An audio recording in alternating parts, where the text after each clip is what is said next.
absolument pas vu le zombie qui a pompé devant toi. Moi, ce que je préfère, c'est les survival et les FPS.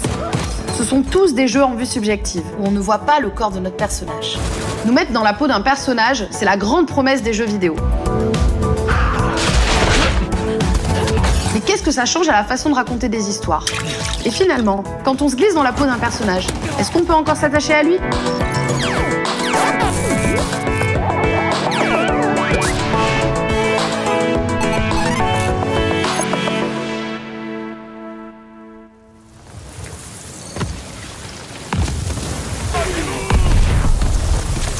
Parmi les jeux en vue subjective, il y a un genre qui va être roi et c'est le FPS.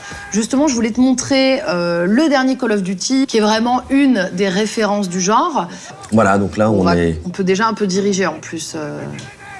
Voilà, qui indique au joueur que ça y est, il est en jeu et que probablement ce point de vue est déjà la vue subjective. Hein, on le voit sur les balancements.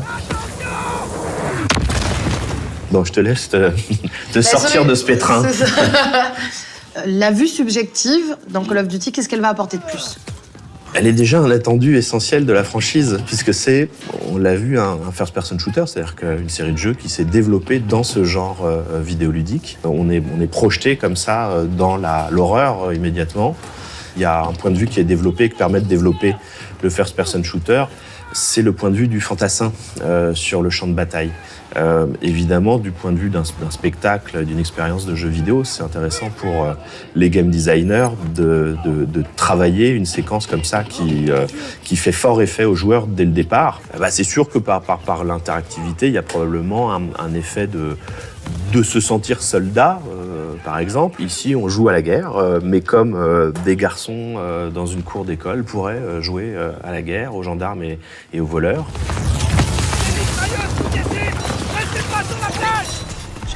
Je vais les mettre à couvert. Fabriquer une œuvre d'art qui sera complètement en vue subjective, c'est quelque chose qui est propre aux jeux vidéo ou qu'on va pouvoir retrouver dans d'autres formes d'art? Tu as des films qui se sont prêtés à cette idée de construire tout leur récit à partir d'une vue subjective. Why didn't you telephone? I didn't have a nickel. Not bad in this light. Ce qui est intéressant avec le jeu vidéo, c'est qu'il s'est emparé de cette modalité pour en faire vraiment un régime central d'une production massive de jeux. Hein. C'est-à-dire que depuis combien maintenant, 25 ans, depuis Wolfenstein 3D, Doom, on voit que ce point de vue à la première personne, il traverse un corpus important de jeux. Sauf que c'est plus du tout une caméra pour regarder, mais c'est une caméra à actionner en fait. Est-ce que ce dispositif que met en place le jeu, ça va être plus immersif que le cinéma justement? On peut dire que ça va être immersif de façon différente. L'immersion, voilà, elle se joue sur différents niveaux. Des micro-récits qui vont se déployer de mission en mission. On va être un peu attaché à la possibilité de faire avancer ces récits.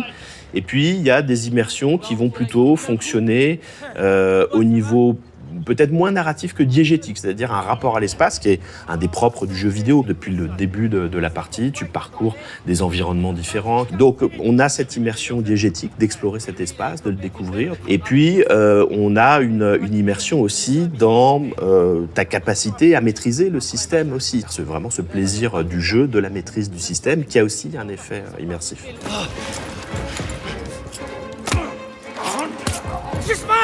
Est-ce que l'alternance entre la vue FPS et les cinématiques, ça favorise l'immersion? L'alternance va permettre au game designer de focaliser l'attention du joueur sur certains événements qui pourraient lui échapper si on était dans ce contrôle de la séquence totale. Parfois de travailler aussi sur d'autres échelles de plans. Par exemple, on le voit au moment où le personnage est poignardé. On a un personnage qui t'arrive droit devant, mais qui crée d'une certaine façon un gros plan. Et le gros plan, c'est une échelle de plan très peu utilisée dans les jeux vidéo, où au contraire, on favorise plutôt des échelles de plan plus larges qui permettent de contrôler et de voir ce qui se passe dans la situation de jeu. Donc, plutôt que d'être dans des alternances moments d'action moments cinématiques, de créer des petits moments ou de petites cinématiques qui vont permettre de donner un peu une petite respiration ou de pouvoir souligner un aspect de la situation. Oh là là là là là là. Ah, l'idée de suivre ça, c'est pas une si mauvaise idée que ça. Ah vache. Ah, dommage, t'as eu par derrière. Trop dommage. Bon, t'étais plutôt bien là. Je peux pas faire mieux que ça. Personal freedom comes at a price. On va voir un autre jeu qui, lui, est plus singulier, étant donné que c'est un jeu de plateforme. Ce jeu, c'est Mirror Edge Catalyst, qui est sorti en 2016. Est-ce que c'est rare, un jeu de plateforme à la première personne ? Dans ce jeu-là, probablement l'idée, au moment de la sortie de Mirror's Edge, le premier du nom, il y a quelques années, c'était de proposer une variation sur le point de vue à la première personne. We want it to be a first-person game because that brings a completely different and unique perspective to it and a much more immersion. But at the same time, we went quite far to try to get a better connection to Faith by investing in cutscenes where you could actually see her and learn, get to know her a lot more. It's more about the actual movement, it's building your momentum, and it's using and planning your route in the world. And we also work then, of course, with the body, so seeing hands and feet and making sure that they are in almost every animation. You want them to be present, so you actually feel that you have this physical body. When you set the direction for the game, you have to make that decision. Do we want you to feel like you are this character and you're projecting yourself into it, or we want to tell a story about this character and you can live that story?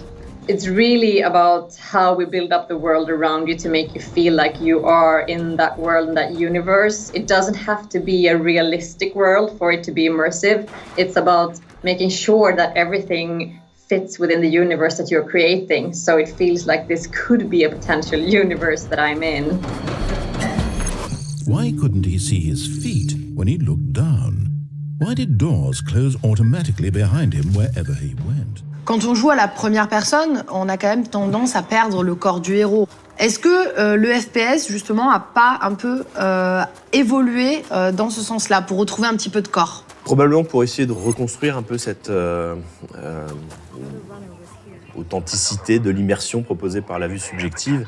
Il va essayer de réintroduire des éléments de corps, mais tout ça reste assez artificiel, parfois pas du tout juste anatomiquement. Je pense qu'on pourrait essayer un peu de juger de la place des bras et de la tête ici. On aurait probablement, et les joueurs s'en sont parfois un peu moqués, des personnages qui ont un cou très long, parce que finalement le point de vue est beaucoup plus haut. Cette vue subjective, elle n'est pas forcément une vue d'incarnation, au contraire, elle nous met toujours à distance, quoi. Où tu es, là, quoi. Il y a bien un bout de main qui va sortir de temps en temps, mais si tu as envie de regarder ton nombril, ou si tu cherches dans ton champ de vision cette espèce d'image un peu floue que tu as de ton nez, bah là, tu l'as pas. En fait, tu as un œil de caméra, très clairement. C'est quand même une vraie évolution par rapport au premier jeu en vue subjective. Des paires de pieds, les mains sur les armes à feu, on les voit progressivement apparaître dans ces jeux-là, toujours dans un souci un peu de rendre l'expérience plus authentique, plus vraie, et donc de nous confirmer dans cette idée qu'on incarne un corps à l'écran.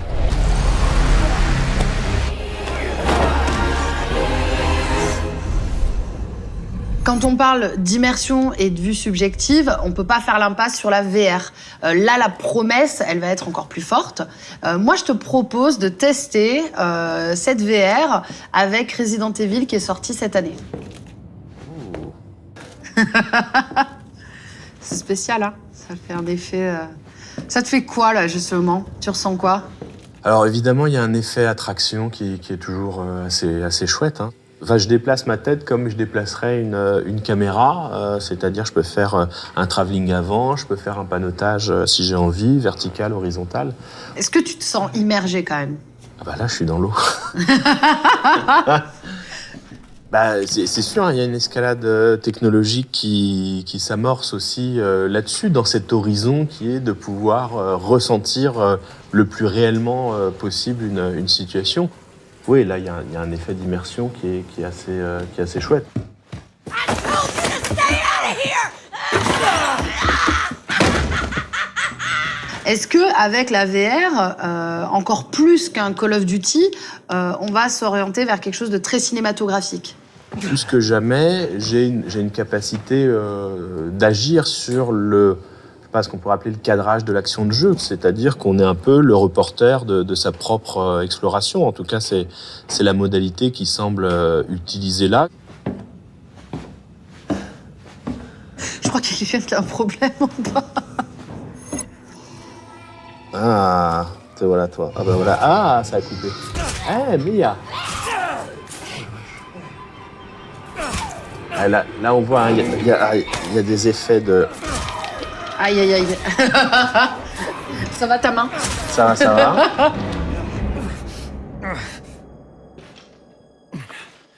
Là, elle m'a vraiment regardé là, au moment de mourir, ce qui donne une sensation assez réussie, quoi, de culpabilité, évidemment.